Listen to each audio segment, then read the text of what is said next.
Hi guys, this is Dr. Sandeep Tiwari and I welcome to you to online classes. Guys, in today's lecture I am going to discuss with you a beautiful short story that is Upper Division Love. Upper Division Love, that is written by Manohar Malgonkar.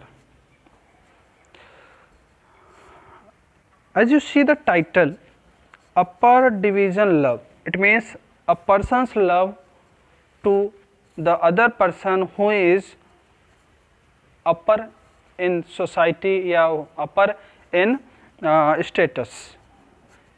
एक ऐसे व्यक्ति का प्रेम जो अपने से उच्च category के व्यक्ति से या अपने ऊंची से सोसाइटी में अपने से ऊंचे व्यक्ति से प्रेम करे, उसके बारे में स्टोरी है। बहुत प्यारी सी स्टोरी है, एक लव स्टोरी है और कैसे ये लव स्टोरी रिवेंज में बदल जाती है, जिलेस में बदल जाती है, आप इस स्टोरी में देखेंगे।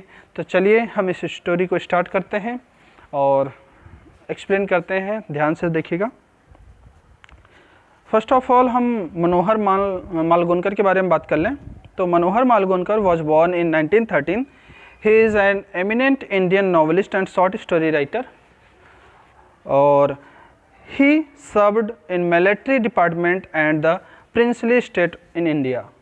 वो मिलिट्री डिपार्टमेंट में भी काम किया है और प्रिंसली स्टेट इन इंडिया मतलब जब राजाओं का राज था इंडिया में उस समय भी शासन किया, क्योंकि आप देख रहे हो 1913 में जन्म हुआ है और 1947 में भारत आज़ाद हुआ था, तो उससे पहले राजा महाराजाओं का भी शासन था, तो उस समय भी उसने काम किया है।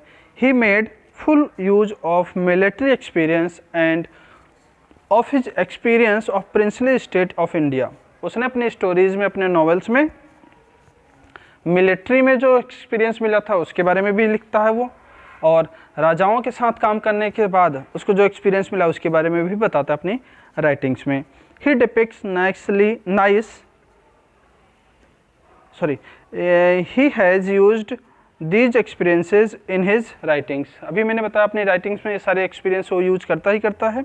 He depicts nice varieties of life in his writings. वो लाइफ की वेराइटीज़ को भी शेयर करता है अपनी राइटिंग्स में।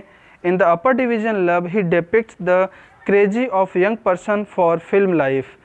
अपर डिवीजन लव जो स्टोरी है इसमें किसके बारे में बताता है, वो एक ऐसे पागल व्यक्ति के बारे में या एक ऐसे व्यक्ति के बारे में जो कुछ ज़्यादा ही क्रेजी है, थोड़ा सा पागल है, किसको लेकर के, फिल्म लाइफ को लेकर के। 100 of young persons rush to Bombay including teen-aged girl for finding a job in film shooting। और वो ये भी बताता है कि हमारे सैकड़ों बच्चे जो युवा अवस्था के हैं वो कैसे बॉम्बे भागते हैं, उसमें लड़कियां भी शामिल होती हैं फिल्म लाइन में जाने के लिए या फिल्म शूटिंग में काम करने के लिए। आगे देखते हैं। Upper division love is the story of attracted love of lower division clerk for an eminent female artist of film life, सुंदर बाला।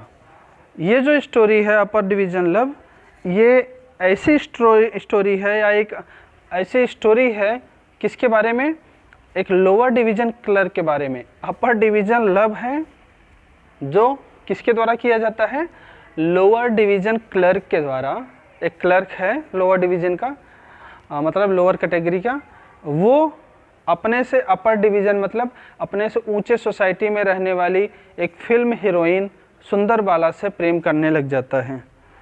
तो ये उसकी स्टोरी है कि एक लोअर डिवीज़न क्लर्क कैसे सुंदर बाला जो एक फिल्म की हीरोइन है उससे कैसे प्रेम करता है। तो आप समझ ही गए होंगे टाइटल कि है तो लोअर डिवीज़न क्लर्क मतलब क्लर्क कैटेगरी का है और किसके सपने देख रहा है, किससे प्रेम कर रहा है, वो हीरोइन से। तो अपर डिवीज़न हो ही गया। आगे देखते हैं। Such an unequal love was to be proved a failure at the last end it happened so. हमारी सोसाइटी में या जैसा कि हम देखते हैं कि इस प्रकार का जो लव है अनइक्वल लव कहना ही सही है, क्योंकि वो फिल्म की हीरोइन और ये क्लर्क, तो इन दोनों में प्रेम एक अनइक्वल लव है। हालांकि अपवाद हर जगह है, लेकिन मोस्टली क्या देखा जाता है, एक अनइक्वल लव क्या होता है, प्रूव्ड फेल, ये फेल हो जाता है। ऐसा लव, ऐसा प्रेम किसी का सक्सेस नहीं होता है और यही इस स्टोरी में होता है। इट हैपेंड सो, ऐसा ही यहाँ पे होता है। देखिए कैसे, but it resulted in jealous and humiliation, लेकिन यहाँ पे फेल तो हो जाता है, लेकिन ये क्या रिजल्ट बन जाता है या क्या चीज़ लेकर के आता है, ये जेलस और ह्यूमिलिएशन। ह्यूमिलिएशन क्या हो गया, किसी को अपमानित करना, और जेलसी ईर्ष्या, लेकिन यहाँ पे ईर्ष्या और अपमान की भावना आ जाती है। देखिए कैसे, सुंदरबाला to had felt lower division clerk's passion for herself and she could but laugh at his foolish adventure। सुंदरबाला जो हीरोइन है वो भी इस चीज़ को फील कर लेती है कि लोअर डिवीज़न जो क्लर्क है वो उसको प्रेम करता है, उसके अंदर उसके लिए फीलिंग्स हैं, लेकिन वो केवल उसके इस एडवेंचर पे या फुलिश एडवेंचर पे मुस्कुराती है या हंसती है, या वो इस बात पे हंसती है कि देखो छोटा सा व्यक्ति जो है मुझसे प्रेम करने चला है या मेरे बराबरी करने चला है, ऐसा सोच करके वो हंसती है। और यही उसका हंसना उसके लिए एक ह्यूमिलिएशन या अपमान की भावना उसके मन में लेकर के आता है। और जो लोअर डिवीज़न क्लर्क है, जो हमेशा सोचता था कि फिल्म की हीरोइन है, कितना अच्छा प्ले करती है, रोल कितना अच्छा करती है, कितने शांत स्वभाव की है जैसा मूवीज़ में दिखाया जाता है, लेकिन रियलिटी में कुछ और ही दिखता है उसको, तो उसके मन में उसके लिए क्या है, फीलिंग्स जो है बदल जाती हैं, वो उससे घृणा करने लग जाता है। आगे देखते हैं। The story shows that lower division clerk could go any extent to satisfy his jealous feeling against Ramakant, who had tried to teach him a lesson by giving him a heavy blow on his chin with his fist। इसमें जो रमाकांत नाम का character है वो hero का character है या hero का रोल करता है इस स्टोरी में, और इसमें ये बताया गया है कि कैसे एक लोअर डिवीज़न क्लर्क जो अपने प्रेम में असफल हो जाता है वो किसी भी सीमा तक जा सकता है सबक सिखाने के लिए किसी को भी, जैसा कि इसमें लोअर डिवीज़न क्लर्क करता है रमाकांत के साथ, जिसने उसको लोअर डिवीज़न क्लर्क को एक बार उसकी ठोड़ी पे एक घूंसा मारा था उसको एक लेसन सिखाने के लिए। ये कैसे क्या हुआ था आगे अभी स्टोरी में एक्सप्लेन करेंगे, अभी तो आप देख लीजिए केवल इतना ही। फिर देखिए, after a series of dramatic incidents the lower division clerk realises the utter futility of his passion. और बहुत सारे जब असफलता देख लिया, बहुत सारी चीज़ें देखने के बाद लोअर डिवीज़न क्लर्क अपने इस फ्यूटिलिटी ऑफ पैशन के बारे में सोचता है कि मैं कितना पागल हूँ जो ऐसा प्रेम करने चला हूँ, इसके बारे में सोचता है। The story also shows the artificiality and hollowness of the film industry where there was nothing disciplined. ये स्टोरी हमें फिल्म सिटी के हॉलोनेस, खोखलेपन और आर्टिफिशियलिटी, कृत्रिमता के बारे में भी बताती है कि बाहर से लोग कैसे रहते हैं, अंदर से लोग कैसे होते हैं। The end of the story without a conclusion leaves a suspense in the mind of the readers. ये स्टोरी जब ख़त्म होती है तो ऐसा लगता ही नहीं कि स्टोरी के एंड हो गई, क्योंकि अभी एंड बाकी है, ऐसा लोग सोचते हैं, तो इसलिए लोगों के मन में एक सस्पेंस रहता है। Sometimes the story is left in suspense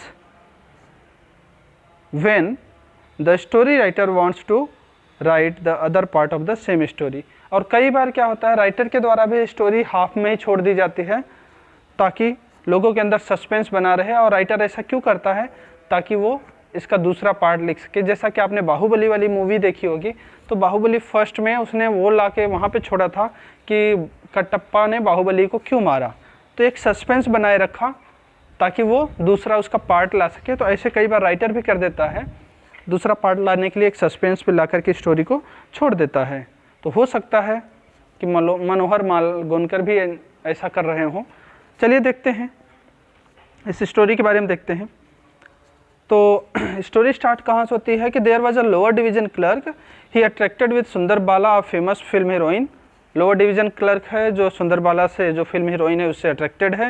he had her 3 photographs in his room and 1 in his wallet. उसके पास उसके 3 फोटोग्राफ है, उसके अपने दीवार पे लगा रखा अपने रूम के, और 1 फोटोग्राफ अपने पॉकेट में रख रखा है उसने सुंदरबाला का। He knew all songs of Sundarbala film, वो सुंदरबाला की फिल्म के सारे गाने जानता है। He sangs them with the same rhythm in the same tone. वो उनके गानों को या उसके फिल्म के गानों को उसी रिदम और उसी टोन के साथ गाता रहता है। वंस ही सा poster of Sundar Bala and was so much lost in that he continued looking at it for a long time and he lost his place in the queue. एक बार जब वो जा रहा होता तो एक सुंदर बाला के बड़ी सी पोस्टर को देखता है और उस पोस्टर को देख करके वो इसमें इतना खो जाता है कि उस पोस्टर को देखता ही रहता है और देखते देखते क्या होता है कि वो जो लाइन में चल रहा होता है अपनी लाइन से भटक जाता है उसकी लाइन ही अलग हो जाती है। फिर देखते हैं आगे क्या हुआ। He used to do for wait for Sundar Bala on the way she usually passed. वो प्रायः उस रास्ते पे खड़ा रहता था जहाँ से वो मोस्टली गुजरती थी। The lower division clerk has seen only her photographs but not her real self. Lower division clerk ने सुंदर बाला को ओनली फोटोग्राफ्स में देखा था, वास्तविकता में उसने उसको कभी नहीं देखा। She was famous film star and was known for her beauty. वो बहुत फेमस स्टार थी और अपनी ब्यूटी के लिए जानी जाती थी। She had 2 bodyguards who always accompanied हर।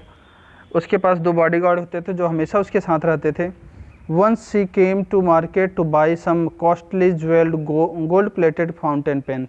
एक बार वो मार्केट में आती है गोल्ड प्लेटेड फाउंटेन पेन खरीदने के लिए और उस समय जो लोअर डिवीज़न क्लर्क है वो वहाँ पे खड़ा रहता है बूचम जी के स्टोर पे और वहीं पे वो पहली बार उसको देखता है।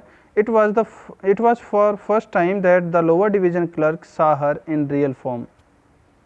The passerby were pointing towards her with their finger. जो वहाँ पे आसपास जाने वाले थे वो हीरोइन की तरफ अंगुली दिखा करके बात कर रहे थे और वही एक टाइम था जब वो उससे पहली बार मिला। एक्चुअली हुआ क्या कि वो गई थी तो और वहाँ पे शॉप पे फाउंटेन पेन खरीदने के लिए स्टेशनरी शॉप पे गई थी और उससे पूछी, जब उसने मना कर दिया कि इस तरह का पेन उसके पास नहीं है तो वो जल्दी में अपना गॉगल्स वहाँ पे भूल आई और लोअर डिवीज़न क्लर्क ने देखा और उसका गॉगल्स उठा के दौड़ते हुए उसके पास गया और उसने उसको दिया और उसने गॉगल्स जब उसको दिया तो सुंदर बाला ने उसके बदले में उसको थैंक यू कहा। तो ये पहली बार उसकी मीटिंग थी या पहली बार उसने उसको देखा था। आगे देखते हैं फिर क्या हुआ। The clerk was waiting at the gates of Gajraj film company to have a glimpse of Sundar Bala when the fatty director came in his car. एक बार क्या होता है कि lower division clerk Gajraj film company के बाहर खड़ा होकर के इंतज़ार कर रहा होता है कि सुंदर बाला जो उस फिल्म कंपनी में काम कर रही थी वो यहाँ से निकलेगी और उसको देखेगा। ठीक उसी समय सुंदर बाला तो आई नहीं थी लेकिन वहाँ पे एक मोटा सा डायरेक्टर उस फिल्म का या उस फिल्म कंपनी का वहाँ आता है। वो उसको बुलाता है क्लर्क को और उससे पूछता है कि could you speak Hindi and could you drive a car. क्या तुम हिंदी बोल सकते हो और कार भी ड्राइव कर सकते हो। Lower division clerk could do the both. Lower division clerk ये दोनों काम कर सकता था, उसको हिंदी भी बोलनी आती थी और कार भी ड्राइविंग आती थी। He took him away inside the gate of the studio और engaged him to act extra job on 10 rupees every day. He was called up. और फिर वो उसको गेट के अंदर ले गया स्टूडियो के अंदर और उसने उसको एक एक्स्ट्रा जॉब दे दिया फिल्म में काम करने के लिए 10 रुपये पर डे के हिसाब से। The clerk was given the role of bandit in the film Phool Wali. Clerk को एक बैंडिट एक गुंडे का रोल दे दिया जाता है एक फिल्म फूल वाली में और उसको क्या करना होता है। It was in this film that Sundar Bala was playing the role of heroine and Ramakant that of the hero. ये वही फिल्म थी जिसमें सुंदर बाला हीरोइन और रमाकांत हीरो का काम कर रहा होता है और इस फिल्म में उसको क्या करना होता है वो देखिए। The scene was that Sundar Bala had been dancing along in the forest and a bandit came and snatched away a heavy bead necklace from her neck. इस सीन में ऐसा दिखाया गया है कि वो फॉरेस्ट में डांस कर रही होती है और उसके गले में एक बड़ी बड़ी मोतियों की माला है और एक शैतान या एक गुंडा आएगा और उस माला को उसके गले से छीन के लेके वहाँ से भाग जाएगा। The clerk has rehearsed his role several times. Clerk ने उसके गले से माला छीनने का जो रोल था बहुत रिहर्स किया, बहुत उसका रिहर्सल किया, और जब उसने सोचा कि मैं परफेक्ट हो गया हूँ तब वो संतुष्ट होकर के उस रोल के लिए गया। The bandit could not pull the necklace easily, लेकिन जब उसको खींचने का नंबर आया तो वो उसके गले से उस नेकलेस को आसानी से नहीं खींच पाया, और ऐसा करते हुए उसने जब अपना पूरा पावर लगाया खींचने के लिए तो नेकलेस इट हर्ड सुंदर बालाज नेक, उस नेकलेस ने उसके गर्दन को क्या कर दिया, हर्ट कर दिया, या उस पर गर्दन पर उसके चोट आ गई सुंदर बाला के। सी गॉट वेरी एंग्री, वो बहुत गुस्सा हो गई। Ramakant the hero came to her rescue, Ramakant आ जाता है उसके बचाव के लिए। Anyhow the fatty director case the situation, और जो फैटी डायरेक्टर है उसने इस सिचुएशन को हैंडल किया और उसने कहा कि ये सीन वापस से फिल्माया जाएगा। The scene was cost again, वापस से सीन फिल्माया गया। This time the necklace was easily pulled up, इस टाइम नेकलेस को आसानी से खींच लिया गया। Ramakant came to rescue the girl Sundar Bala, और रमाकांत हीरो के रूप में आ जाता है उस गुंडे की पिटाई करने के लिए, सुंदर बाला को सेव करने के लिए। और he caught hold the bandit shoulder and crashed his right fist into the bandit's chin, और उसने बैंडेड को, गुंडे को पकड़ लेता है और पकड़ करके उसके ठोड़ी पे या गाल पे एक जोरदार घुसा मारता है, अपने दाहिने हाथ से एक जोरदार घुसा मारता है। हिज चिन वॉज हर्ट, उसकी ठोड़ी बहुत घायल हो जाती है या उसके चोट लग जाती है। He could not compose himself and fell down straight away, वो अपने आप को नहीं संभाल पाता है, कौन, क्लर्क, और ज़मीन पे गिर जाता है। It was a wonderful action and the fatty director liked it very much, ये बहुत ही वंडरफुल एक्शन था या सीन था और फैटी डायरेक्टर इस बात से बहुत खुश था। In the other scene Ramakant was to act fugitive and had romance with Sundar Bala with by lake side. अगले सीन में क्या था, रमाकांत को सुंदर बाला के साथ झील के किनारे क्या करना था, रोमांस करना था, रोमांस का सीन प्ले करना था।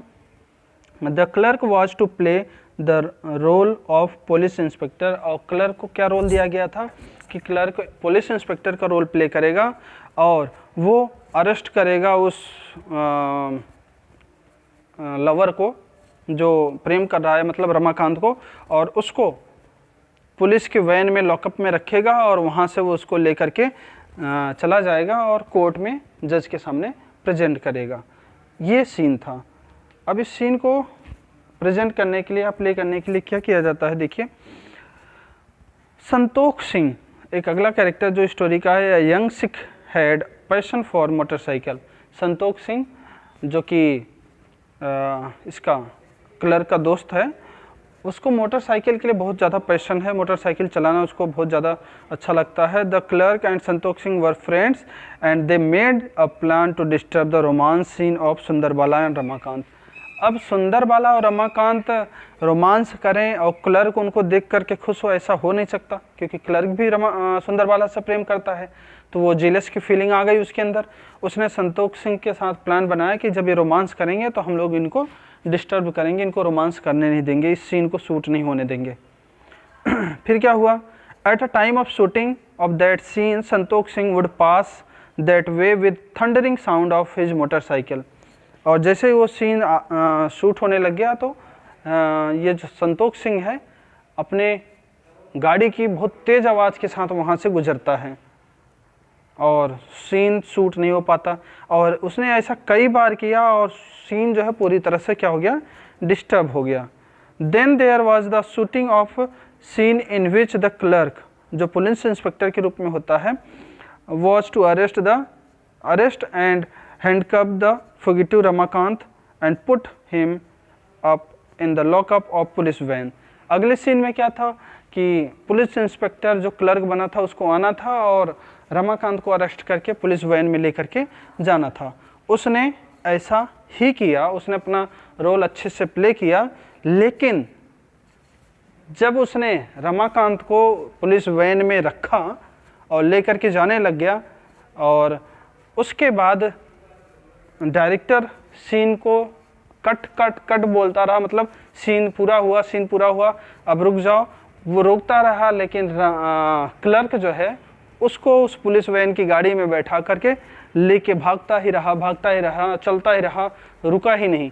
फिर आगे जा कर के वो एक स्टेशनरी की दुकान पे जाता है और एक रेड कलर का मार्कर लेकर के और एक बड़ा सा पेज लेकर के उस पर लिख देता है। क्या लिख देता है उसमें उसने कि डेंजरस ल्यूनेटिक कीप्स अवे, इस गाड़ी में एक खतरनाक पागल है, इस गाड़ी से दूर रहो। ऐसा लिख करके वो गाड़ी के पीछे चिपका देता है और ले करके जाता रहता है, गाड़ी जाता रहता है और ले जा करके एक जगह पे वो उस गाड़ी को खड़ी कर देता है और बहुत सारे लोग वहाँ इकट्ठे हो जाते हैं उसको देखने के लिए, इसमें कौन सा पागल है। तो इस तरह से वो रोल प्ले करके या ऐसा करके वो अपने मन को सांत्वना देता है, अपने मन को खुशी देता है, अपना रिवेंज पूरा करता है, जैसा कि रमाकांत ने उसके ठोडी पे मारा था। तो वो इस तरह से अपने रिवेंज को कंप्लीट करता है। तो आपने देखा कि कैसे एक लोअर डिवीज़न क्लर्क या एक लो कैटेगरी के व्यक्ति का प्रेम एक अपर क्लास के लड़की से करने से क्या रिजल्ट निकल के आया, कैसे इनका प्रेम जो है अनसक्सेस हो गया, कैसे इनके प्रेम की सफलता नहीं मिली। मतलब आप ऐसे भी कह सकते हो कि कैसे एक तरफा प्रेम था इनका जो सफल ही नहीं हो पाया, और इस एक तरफा प्रेम का रिजल्ट क्या निकल के आया, जेलस, रिवेंज और केवल डिस्टर्बेंस। ओके बच्चों, तो जैसा कि आपने देख लिया, बहुत प्यारी सी लव स्टोरी थी और हमने इसको कंप्लीट भी कर लिया, आपको समझ में आ गया होगा। So it is the end of this lecture and we will meet in the next class with the next topic. Till that time, goodbye. Thank you.